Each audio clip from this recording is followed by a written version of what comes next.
Bloomberg Audio Studios. Podcasts, radio, news. Joining us now is Mary Ng, Canadian Minister of Export Promotion, International Trade and Economic Development Minister. Good to have you with us. Always a new good day. to be here. Always good to talk to you. A new day, a new tariff, and this time it includes lumber. How are you looking at the expanding list of tariffs?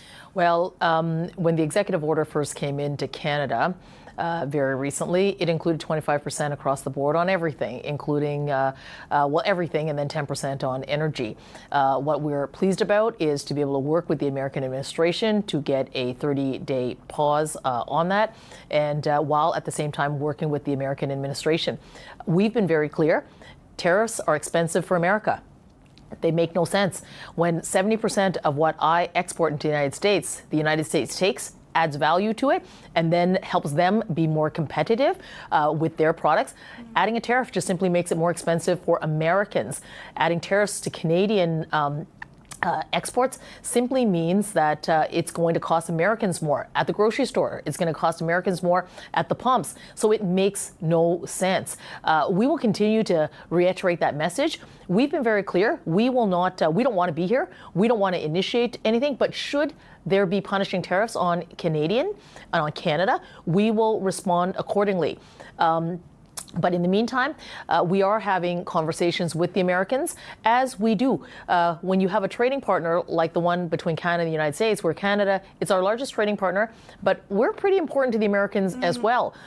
When I count 36 American states as my top customers, I sell more to them, to those 36 states, than China, than Japan, than the United Kingdom and France combined. So we need to work on this together. That 30-day pause, you're in talks right now. How confident are you that can be extended, that will be extended? We are working very hard on that, myself, the Prime Minister, my cabinet colleagues. This is a really intentional effort to work with the administration. One of the things that the American administration, including the President, have raised concerns about is how we can collaborate and do more on border to make sure that at the border we are indeed working more together.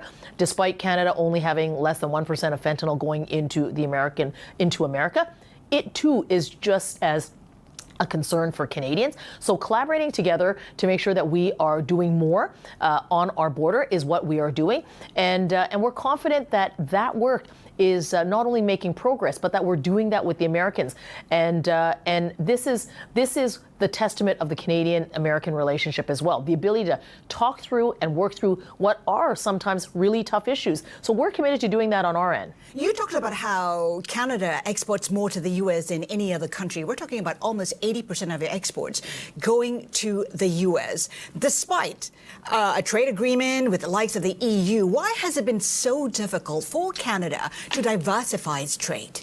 Well, I always say as the trade minister, negotiating trade agreements are about, it's like building a bridge.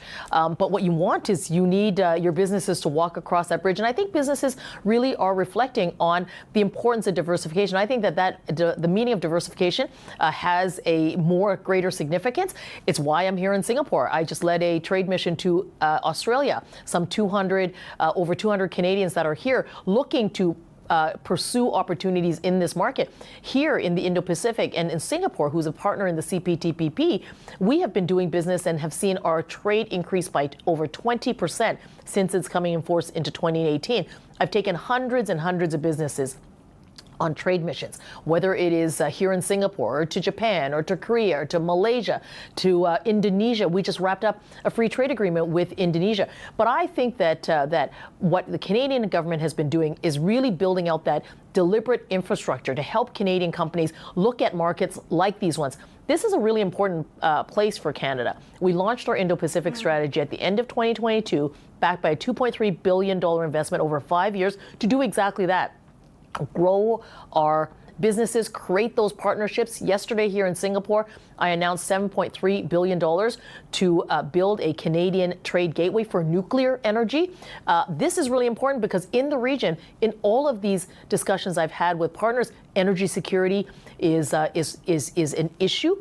These economies are growing, and they want to be able to grow with reliable energy in order to grow their businesses, to power their cities and their communities. So we want to be a part of that solution. So these are the kinds of things that we're doing as a government, but we're doing it in partnership with businesses. And I would say, and I keep saying to businesses, you've got to show up, you've got to be here, do these transactions, because they actually will be great for our trading partners as well as for us. Minister, we keep getting headlines from Trump, and just today we heard from how he is willing to perhaps rethink that trade deal with China. He says it is a possibility for a new trade agreement with China. It does seem he is approaching China in a very conciliatory way.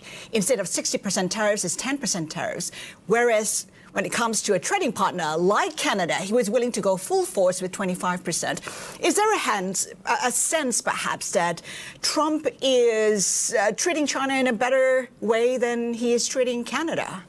Well, I can't speak for the president, for President Trump, but what I would say for Canada is that, Canada, has everything it needs to be successful in today's global economy and into the future. The United States is our largest trading partner. We will continue to work with the United States because it's good for Americans. I mean, millions and millions of jobs are dependent on America's trade with Canada. The inputs that we send to the United States actually create and have built these resilient supply chains that are good, that are good for businesses, that are good for communities. I think what we need to keep doing is to do this work. But Canada also has, through its current trade networks, access to 65% of the world's economy through trade agreements, like with the European Union. Here, through the CPTPP, with countries like Singapore and Malaysia and Australia and New Zealand and Vietnam and so forth. But also, I'm at the negotiating table with ASEAN as a bloc. I've just concluded an agreement with Indonesia, really excellent trade agreement there. Launched exploratory dialogues with Philippines. So I think the work we need to do and we need to keep doing is make sure that we continue to strengthen North America on the one hand, but also pursue these opportunities. And in Canada, I often say to people, we are the best traders because around the world because we come from around the world. So these deep people-to-people ties, I think, is also an advantage. Is there a need for you to have a new trade strategy under the Trump administration? I mean, concessions don't work. We saw that with India, and tit for tat is not working either. Is there a way of relooking at your trade strategy?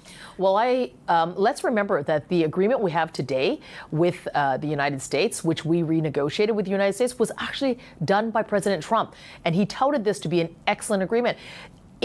It took us time to do that, and there were issues that we had to work through, but we did work through them. We negotiated across the table, and in President Trump's trade memoranda that he issued to the Commerce Secretary and to the USTR was to take a look at the range of trade agreements that the United States has with the world, including in Canada, and including the work that the work that is done between Canada, U.S., and Mexico.